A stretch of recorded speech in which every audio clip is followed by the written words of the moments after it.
காலி முகத்துடன் ஜனாதிபதி செயலகத்தை முற்றுகையிட்டு தற்போது ஓய்வூதியக்காரர்கள் ஆர்ப்பாட்டம் ஒன்றை மேற்கொண்டு வருகிறார்கள்.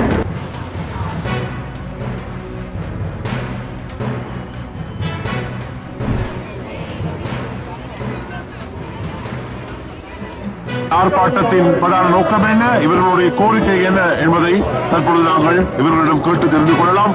வணக்கம். இந்த ஆர்ப்பாட்டம் எதற்காக நீங்கள் எல்லாம் எந்த பகுதியிலிருந்து வருகை தந்திருக்கிறீர்கள்? உங்களுடைய பிரதான கோரிக்கை தான் என்ன?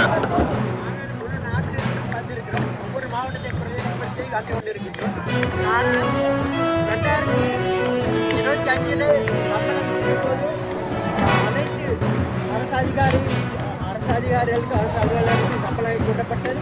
அதே போன்று ஊதியம் பெற்றவர்களுக்கு சம்பளம் கூட்டி கொடுக்கப்பட்டது. இருந்தாலும் 2020 ஜனவரி 1 டிசம்பர் 31 வரை உள்ளவர்களுக்கு எந்த விதமான சம்பள அதிகரிப்போ எதுவுமே நடைபெறவில்லை. அவர்கள் எந்த சம்பளையற்றவர்கள் செய்யப்படவில்லை. அத்தோடு அவர்கள் பிரச்சனைகளை முகம் கொடுக்கவில்லை. அவர்கள் பின் ஓய்வு பெற்ற சிலரால ஏளனமாக பார்க்கப்பட்டு அவர்கள் ஏளனம் செய்கிறார்கள்.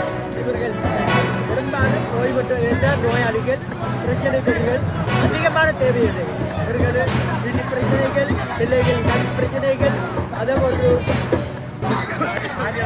சொந்த பிரச்சனைகள், நோய் பிரச்சனைகள் போன்ற பல பிரச்சனைகள் வாழ்க்கை செலவு கேட்ப எமது ஓய்வுகளை கூட்டித்தர வேண்டும் என்று நாங்கள் பலமுறை வேண்டியும் அதுக்கு ஒரு தீர்வு கிடைக்காதனால் இன்று ஜனாதிபதி செயலகத்துக்கு முன்பு ஒன்று கூடியிருக்கின்றோம். இதுக்கு முன்பதாக ஏதாவது பேச்சுவார்த்தைகளுக்கு போனீங்களா ஜனாதிபதி செயலகத்தோட? இல்லையா?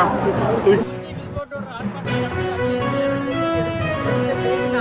அதுக்கு ஒரு சரியான தீர்வு கிடைக்கல. அதுக்கு அந்த ஆர்ப்பாட்டம் ஏற்பாடு செஞ்சு சரி, ஓகே. 2020 2024 ஓய்வு பெற்ற எங்களை ஒதுக்கியது ஏன்?